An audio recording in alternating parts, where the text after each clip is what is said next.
You're sitting on a throne right now, or you will be soon. A porcelain seat in a quiet room with a lock on the door, maybe your phone in one hand, warm light overhead, and a flush handle that makes everything vanish. You don't think about it. Nobody does. You sit, you go, you flush, you wash your hands, you walk away. The entire act takes maybe 3 minutes of your day and occupies exactly 0% of your brain. Now, rewind 10,000 years. There is no room, there is no door, there is no porcelain, there is no flush, there is no sewer pipe carrying your waste to a treatment plant 11 miles away.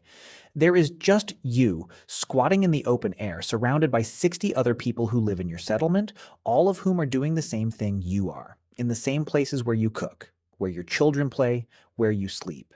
And that waste doesn't vanish. It stays. It seeps. It breeds things you cannot see and do not yet have names for. So the question is dead simple. For roughly 300,000 years of human existence, without plumbing, without sewers, without toilet paper, how did people handle the most basic, unavoidable biological act of being alive? Let's start with the part that sounds too obvious. You'd think early humans just went wherever they wanted. Wide open planet, tiny population, problem solved. And for a while, yeah, kind of. Hunter-gatherer bands numbering 20 to 50 people moved constantly. They rarely stayed in one place longer than a few weeks. A 2014 study led by archaeologist Stanley Ambrose at the University of Illinois examined Mesolithic campsites in southern Kenya. What he found was telling. Waste deposits clustered consistently at the downwind edges of temporary camps. That's not coincidence. That's decision-making. Even nomadic humans understood something fundamental. You don't soil where you survive. They couldn't name bacteria, they couldn't see parasites, but they watched what happened when they got careless. Stomach cramps, fever, death. They learned the hard way, and then they moved the latrine zone away from the food zone. Not because of science, because of funerals. But here's the thing nobody tells you. The problem isn't pooping. The problem is staying still. The moment humans invented agriculture around 10,000 BCE, everything changed. Suddenly, you're not wandering anymore. You're planting crops. You're building permanent shelters. You're living with 200, then 500, then 5,000 people in the same square mile, year after year after year. And all of those people are producing waste. Every single day, a single human generates roughly 130 grams of fecal matter daily. Multiply that by a settlement of 1,000 people. That's 130 kilograms of human waste per day piling up in one location. In a year, that's over 47 metric tons. Just sitting there, attracting flies, leaching into groundwater, breeding cholera, dysentery, typhoid, hookworm, and hepatitis. Agriculture didn't just give us civilization, it gave us the first sanitation crisis in human history. So how did they deal with it? This is where it gets genuinely clever. The ancient city of Mohenjo-daro, built around 2500 BCE in what's now Pakistan's Sindh province, had something astonishing. Almost every house had a dedicated toilet, not a hole in the ground, a brick-lined seat connected to a drainage channel. Those channels ran beneath the streets. They carried waste out of the city into designated cesspits. Archaeologist Sir John Marshall, who led the excavations in the 1920s, called it the most sophisticated urban drainage system of the ancient world. This was 1,500 years before Rome built its famous Cloaca Maxima. Let that land for a second. Bronze Age people in South Asia engineered a functional sewer network while most of Europe was still living in roundhouses. And they weren't alone. On the Scottish island of Orkney, the Neolithic village of Skara Brae, dating to roughly 3,100 BCE, had stone-lined drains running from individual dwellings. Archaeologists believe these were used to channel liquid waste away from living spaces. 5,000 years ago, on a windswept island in the North Atlantic, somebody looked at the puddle forming near their bed and said, "Not here," and then engineered a solution using stone slabs. But here's the part nobody talks about. Not every civilization figured it out, and the ones that didn't paid an unthinkable price. Medieval European cities became legendary nightmares of waste. London in the 1300s had open gutters running down the center of its streets. People dumped chamber pots from second-story windows. The River Thames became essentially an open sewer. A street near the Walbrook tributary was literally named Shiteburn Lane. That's not a joke. That's a real medieval London street name, documented in 13th century records. People were ankle deep in the consequences of having no plan. And when the Black Death arrived in 1348, those feces-contaminated water sources became superhighways for disease. Roughly 40 to 60% of London's population died. Think about that for a second. The engineering knowledge existed. Mohenjo-daro had solved this problem 2,000 years earlier.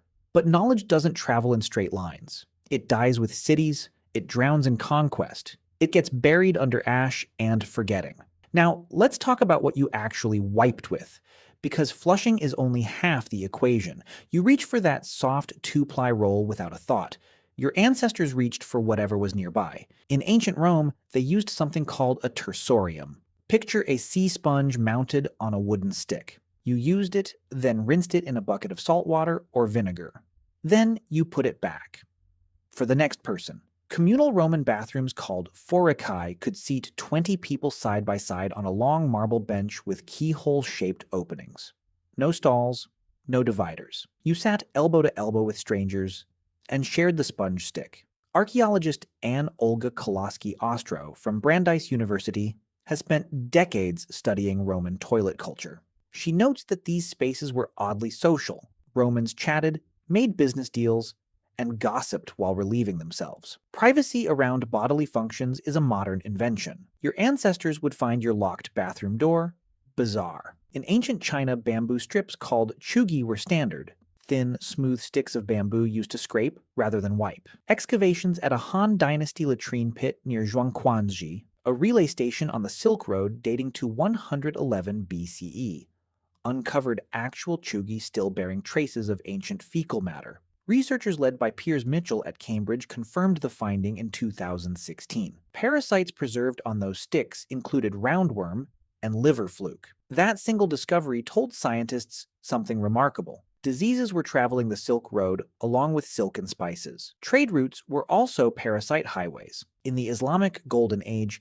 detailed hygiene protocols called istinja governed post-toilet cleansing with water. The left hand was designated for cleaning. The right hand was reserved for eating. This wasn't arbitrary. It was public health policy encoded into daily religious practice. Centuries before germ theory existed, behavioral rules were doing the heavy lifting of keeping people alive. And here's what doesn't make sense until you think about it. Some ancient cultures didn't just manage waste. They used it. In ancient Mesopotamia, human excrement was mixed with straw and dried into fuel cakes.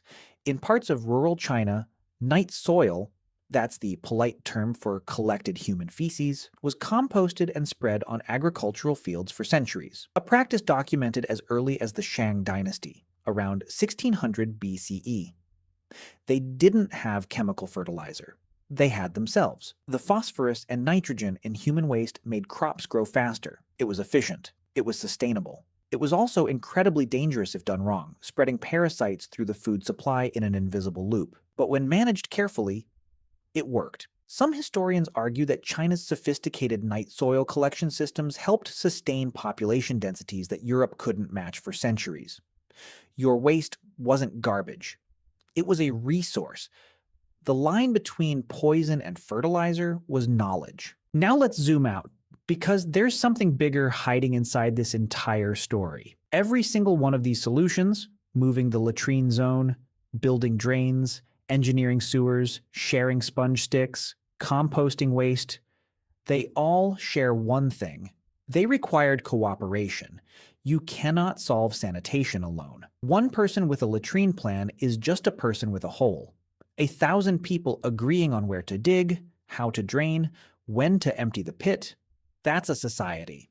Anthropologist David Wengrow argues that some of the earliest forms of communal governance may have emerged not from warfare or religion, but from infrastructure. Someone had to decide where the waste goes. Someone had to enforce it. Someone had to organize the labor to build the drain. The toilet might be the least glamorous origin story for civilization, but it might also be the most honest one. Cold came at your ancestors with exposure. Hunger came at them with famine. Predators came at them with teeth and claws. But their own biology came at them every single day, quietly, invisibly, in the form of waste that could poison water, breed disease, and collapse entire settlements. And they answered every one of those threats. They answered with spatial awareness when they were nomads, choosing the downwind edge. They answered with engineering when they settled, building drains at Mohenjo-daro and Skara Brae. They answered with materials science, crafting tersoria and chugi, and water cleansing rituals. They answered with chemistry, turning their own waste into fuel and fertilizer.